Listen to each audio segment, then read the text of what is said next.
For some reason, when this person bit down, these teeth fit okay into this bumpy little anterior plane that they had. So this is the NTI device that I made for her. I use a thermoplastic material, and we'll go through a little protocol of that in a second. As she bit down, I was concerned that there'd be too much vertical dimension, but I have her squeeze as hard as she can. It didn't bother her. I had her protrude, and she moved off to the side, hit one tooth. That felt weird, and it sort of felt weird around her cheekbones. Whoa, too much vertical on that one. That's with the discludium ramped down. Here's a side view of that. She had this big goofy thing when she came in, and this is the lower NTI device that I made, and she does fine with it, but I have to make sure she does all of the extreme excursions to see what's going to happen to her tonight. Do you not trim that thermoplastic back? No. I love, who said that? Do you not trim that thermoplastic back? I love that stuff, and I used to have to because I would put too much in there. I hadn't done enough of them. Now I get it. It's like when the chef goes, oh, just take a pinch. Come on, how much do you really use? So it's about a teaspoon now I put into the boiled water. That's about the right amount.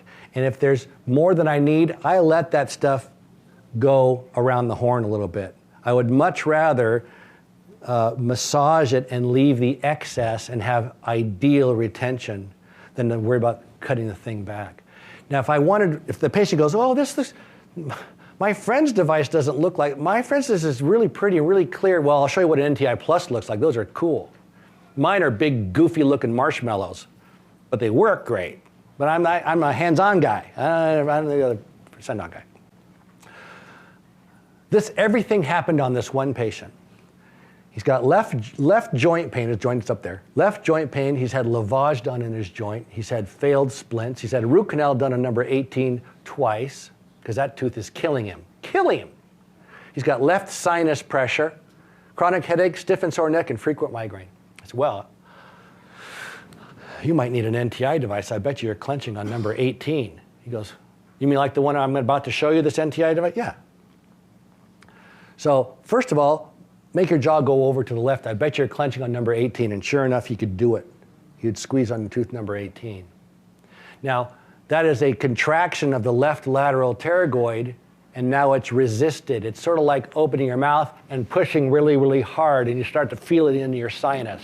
I think that guy would go excursive, lock up on those molars, and squeeze like crazy. He pulls an NTI device out of his pocket and puts it in, and that device will relieve that point of resistance, and sometimes without the anchor, the mandible can go a little bit further.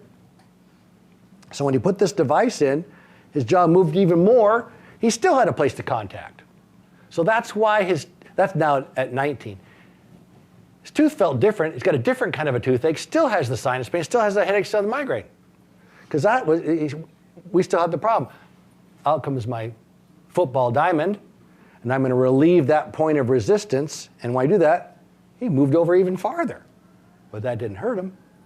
He no longer had the ability to generate maximum clenching intensity in an excursive position.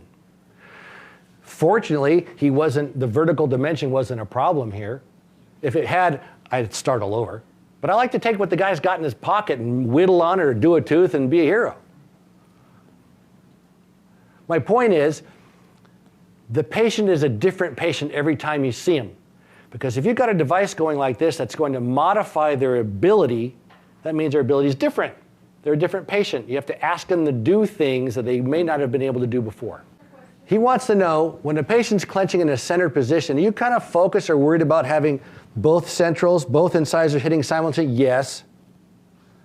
And I don't have a slide. I'm so glad you asked that.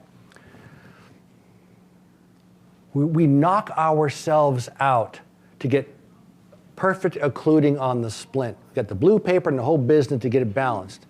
Now we're even thinking, well, an NTI, don't you want balanced? You got the two centrals. Sometimes one central's taller than the other.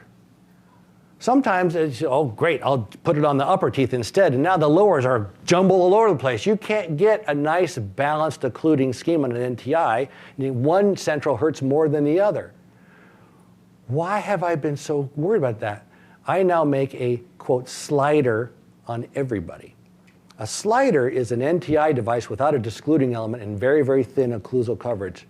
So what I've created is a slippery plastic surface along the 8 and 9 edges, or 7, 8, 9, 10. Flat and slippery. A lower discluding element, boom, touches, they slide all over the place. So I actually put it both in at the same time and have them bite down. It's like, it's cheating.